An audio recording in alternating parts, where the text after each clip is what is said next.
গণভোটে হ্যাঁকে জয়যুক্ত করার জন্য পুরোপুরি পাগল হয়ে গেছে ডক্টর ইউনূস গং। তার কারণ কি? তার অন্যতম কারণ হয়েছে, যদি এই গণভোটে হ্যাঁ জয়যুক্ত না হয় তবে বাংলাদেশের সংবিধান অনুযায়ী ডক্টর ইউনূস গংয়ের ফাঁসি হতে পারে, যার কারণে রাষ্ট্রীয় টাকা খরচ করে স্বয়ং ডক্টর ইউনূস প্রত্যেকটা উপদেষ্টারা গান বানাচ্ছে, ক্যাম্পিং করছে গণভোটে হ্যাঁকে জয়যুক্ত করার জন্য।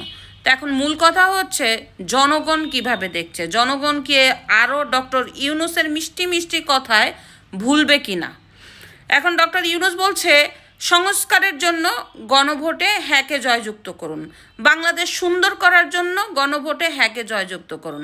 তা আমার কোশ্চেন, ডক্টর ইউনূস কি করেছে এই ১.৫ বছরে বাংলাদেশের উন্নয়নের জন্য, সংস্কারের জন্য, বাংলাদেশকে ভালো রাখার জন্য? বরং এই ১.৫ বছরে ডক্টর ইউনূসের আমলে পুরোপুরি বাংলাদেশ ধ্বংস হয়ে গেছে। হত্যা, ডাকাতি, ছিনতাই, এরপরে চাঁদাবাজি, ধর্ষণ, দখলদারিত্ব, আপনার নিরাপত্তা বিঘ্নিত, প্রত্যেকটা ঘরে ঘরে মানুষের একটা আতঙ্ক।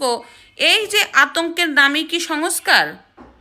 অন্যদিকে আপনি দেখেন যে বেকারত্ব বাড়ছে, কর্মসংস্থান কমেছে, এরপরে আপনার দ্রব্যমূল্যের ঊর্ধ্বগতি, সাধারণ মানুষের ক্রয় ক্ষমতা নাগালের বাহিরে, এরপরে মানুষ যে একটু বেকার হয়ে গেছে, টাকা দিয়ে বিদেশে যাবে, বিদেশের পথ বন্ধ।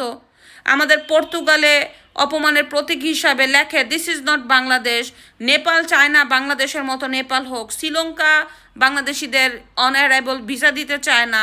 জাপান বাংলাদেশদের একটা টাইম বোমার মতো দেখে।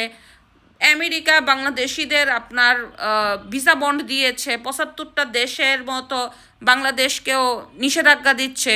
উগান্ডার মতো দেশের সাথে বাংলাদেশকে ফালাই দিচ্ছে। তো সব মিলায় ডক্টর ইউনূসের সংস্কার কি এই? তো এই সংস্কারে তো মানুষ আর যাবে না। অন্যদিকে ডক্টর ইউনূস পুরোপুরিভাবে হ্যাঁকে জয়যুক্ত করতেছে, আর বাংলাদেশে এমন একটা পরিস্থিতি সৃষ্টি করছে, যদি আপনি নায়ের পক্ষে যান তাহলে আপনি বাংলাদেশ বিরোধী। কিন্তু বাস্তব কথা হচ্ছে যারা নায়ের পক্ষে থাকবে তারাই বাংলাদেশের পক্ষে। কারণ না মানেই ৭১-এর সংবিধান, না মানেই বাংলাদেশ, না মানেই এই ডক্টর ইউনূসের যে বাংলাদেশকে ধ্বংস করছে তার বিরোধিতা, না মানেই মুক্তিযুদ্ধ, না মানেই ৭১, না মানেই দেশের শান্তি। আর কোনো রকম যদি ডক্টর ইউনূসের হ্যাঁকে জয়যুক্ত করা যায় তাহলে তো এই ১.৫ বছরে আর কি চলছে, এর থেকেও খারাপ পরিস্থিতি বাংলাদেশের মধ্যে হবে। দেখেন, ডক্টর ইউনূস যখন থেকে ক্ষমতায় বসলো তখন এই ক্ষমতার অপব্যবহার করে ডক্টর ইউনূস তার গ্রামীণ প্রতিষ্ঠানের শত শত কোটি টাকা কামাইছে, শত শত কোটি টাকা। আপনার মেট্রো রেলে দেখছেন না কয়দিন আগে গ্রামীণ ব্যাংকের অ্যাড সব জায়গায়। কিন্তু গণভোটে ক্যাম্পিং করার জন্য ডক্টর ইউনূস রাষ্ট্রীয় কোষাগারের টাকা ব্যয় করছে, মানে রাষ্ট্রীয় কোষাগার ডক্টর ইউনূসের বাবার টাকা। আর নিজের গ্রামীণ প্রতিষ্ঠানে যে বাংলাদেশের শত শত কোটি টাকা এই ক্ষমতার অপব্যবহার করে কামাইছে, সে গ্রামীণ থেকে সে ১ টাকাও ব্যয় করে ক্যাম্পিং করছে না। মানে গণভোটকেই হ্যাঁ জয়যুক্ত করতে হবে, না জয়যুক্ত হবে এবার, হ্যাঁ আর যাচ্ছে না। ওই যে স্বপ্ন দেখছেন বাংলাদেশকে ধ্বংস করার, সেটা আর পূরণ হবে না।